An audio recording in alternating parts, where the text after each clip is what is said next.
हर महादेव। चलो विशालगढ़, चलो विशालगढ़।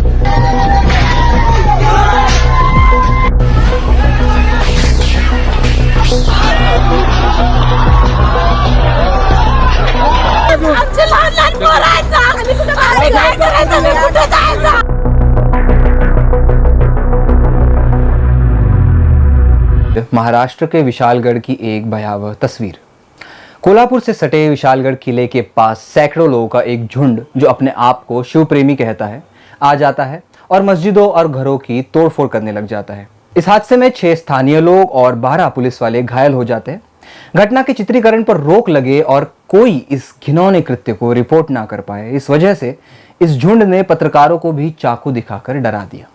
अब ये कथित शिव प्रेमी गरीब जनता के घरों को तहस नहस कर क्या साबित करना चाहते हैं और क्या है पूरा मामला, जानिए मेरे साथ। सबसे पहले आपको बता दें कि विशालगढ़ मराठा साम्राज्य का एक महत्वपूर्ण किला था। यह कुछ समय तक दक्कन के नियंत्रण में भी आ चुका था। इस किले के बाहरी परिसर में छोटे भूखंडों पर जिन लोगों के कब्जे का दावा किया गया है वे 30 से 60 साल से अधिक समय से है, जबकि उनमें से एक के कब्जे वाली भूमि को 1983 में नियमित कर दिया गया था। इतना ही नहीं, वहां पर आवास योजना के द्वारा बनाए घर भी मौजूद है।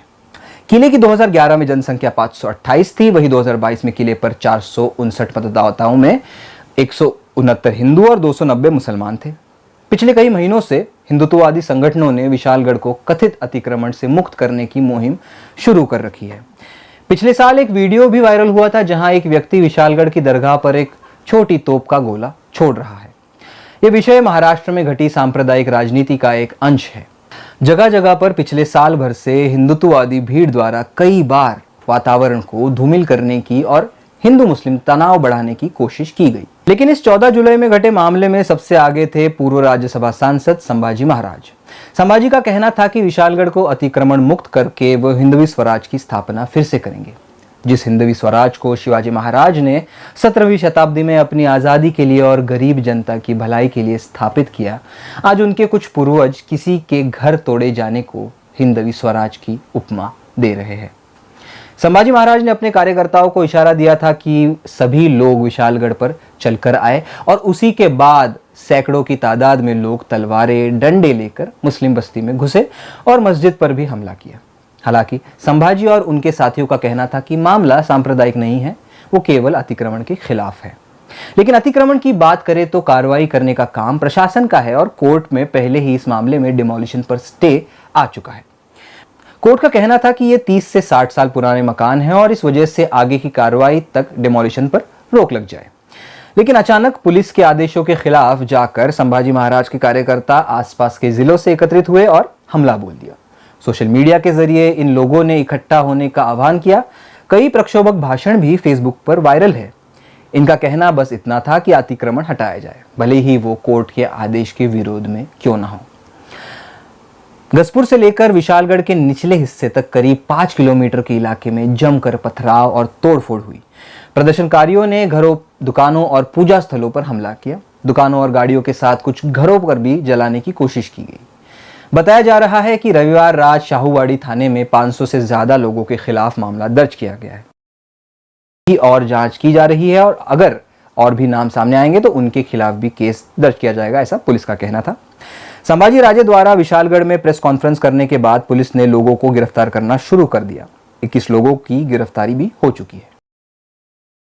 स्थानीय कार्यकर्ता भारती पवार ने कहा कि विशालगढ़ के लोगों की परिस्थिति बेहद खराब है।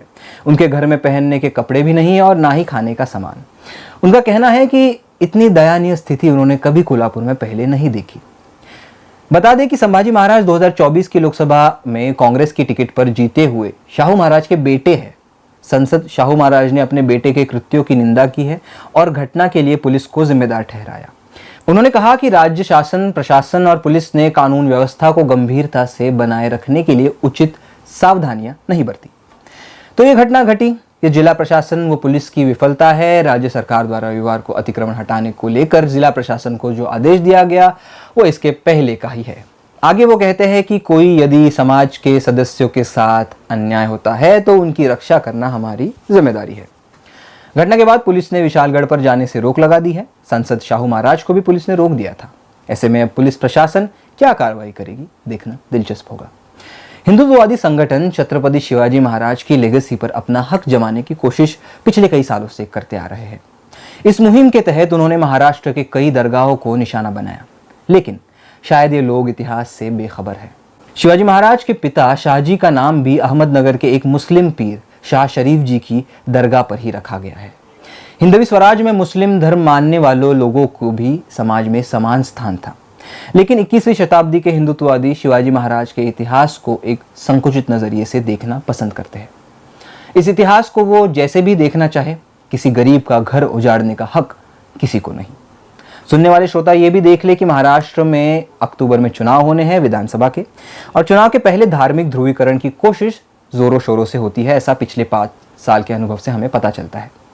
संभाजी महाराज एक तरफ कहते हैं कि मुद्दा सांप्रदायिक नहीं है, और दूसरी तरफ ये भी कहते हैं कि विशालगढ़ के पास वाले घरों में आतंकवादी यासीन भटकल आकर रहता है। इस बयान का कोई तर्क या प्रमाण मौजूद नहीं है। ऐसे प्रक्षोभक बयान करके क्या कोल्हापुर और पश्चिम महाराष्ट्र का माहौल बिगाड़ने की ये साजिश तो नहीं? कोल्हापुर पश्चिम महाराष्ट्र का हिस्सा है। इस पश्चिम महाराष्ट्र में भाजपा 7 में से 5 लोकसभा सीटें हारी थी 2024 के चुनाव में। क्या इसी डर से भाजपा और हिंदुत्ववादी संगठन अपने एजेंडा को और हिंसक रूप दे रहे हैं? आने वाला समय बताएगा।